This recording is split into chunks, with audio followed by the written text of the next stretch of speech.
Hi guys, ഈ പൂച്ചക്കുട്ടിയെ ഞാൻ എന്തിനാ കാണിക്കുന്നതെന്നായിരിക്കുമല്ലോ വിചാരിക്കുന്നത്. ഇത് എൻ്റെ വീട്ടിലല്ല, മേലത്തെ വീട്ടിലാണ്. സമയം ഇപ്പോൾ ഒരു 1:30 മണിയായിട്ടുണ്ടാവും. അല്ല, 1 മണിയായിട്ടുണ്ട് കേട്ടോ. ശരിക്കും ഈ സമയത്ത് ഞാൻ ജസ്റ്റ് എന്തിനാണ് എൻ്റെ പെറ്റ്സിൻ്റെ ഫുഡിൻ്റെ പാത്രം എടുക്കാൻ വേണ്ടിയിട്ട് ജസ്റ്റ് വാതിൽ തുറന്നതാണ്.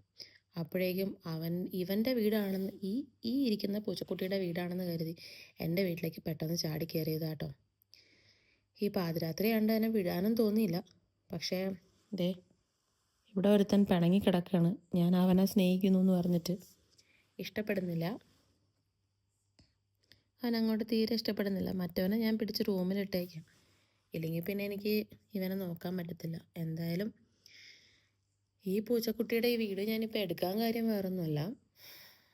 വളർത്താൻ അറിയില്ലെങ്കിൽ ഇങ്ങനെയുള്ളവരാരും വളർത്താൻ അറിയില്ലെങ്കിൽ ഇവരെ ഒന്നും വളർത്താനായിട്ട് ആരും നിൽക്കരുത് കേട്ടോ.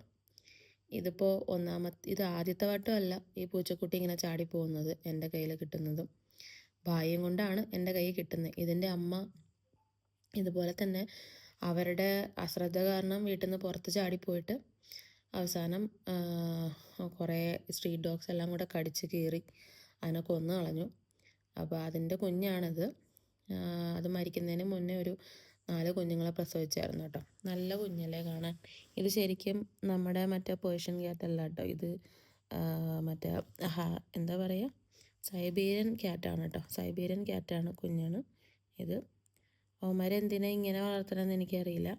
എന്തായാലും ഞാനൊരു മൃഗസ്നേഹി ആയതുകൊണ്ട് കുഞ്ഞിനെ ഇങ്ങനെ എടുത്തു. ഇനിയിപ്പോൾ അവർക്ക് വിളിച്ചിട്ട് കൊടുക്കണം. അപ്പം ഞാൻ വിചാരിച്ചു നിങ്ങളൊന്ന് അറിയിക്കാം എന്ന് വിചാരിച്ചു. വേറൊന്നും കൊണ്ടല്ല, വളർത്താൻ നിങ്ങൾക്ക് ടേക്ക് കെയർ ചെയ്യാൻ പറ്റില്ല എന്നുണ്ടെങ്കിൽ ഇങ്ങനെയുള്ള കുഞ്ഞുങ്ങളെ നിങ്ങൾ വാങ്ങാണ്ടും വളർത്താണ്ടും ഇരിക്കാം. അപ്പോൾ ടാറ്റ.